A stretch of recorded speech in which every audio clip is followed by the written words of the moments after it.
très strictes. Madame Lacrafi. Merci, Monsieur le Président, Monsieur le rapporteur, chers collègues.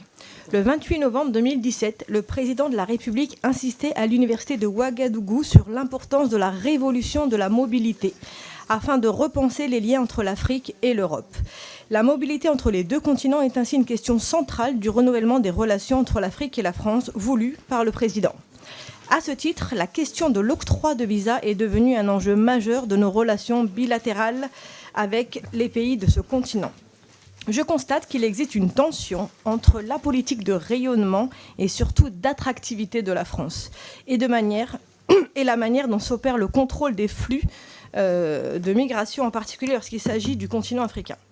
Elle se caractérise par un décalage entre, d'un côté, une volonté affichée vers notre pays des talents, des étudiants, et de manière plus générale de faciliter la circulation et les échanges, et de l'autre, par le taux de rejet élevé des demandes de visa, des dossiers très longs, voire coûteux, et coûteux à monter, et des délais de traitement de plus en plus importants.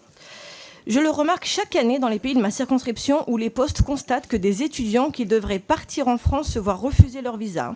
Je suis également sollicitée de manière régulière par les entrepreneurs et des artistes dont les dossiers sont aussi refusés. Même dans le cas de demandes approuvées émanant de l'OFII.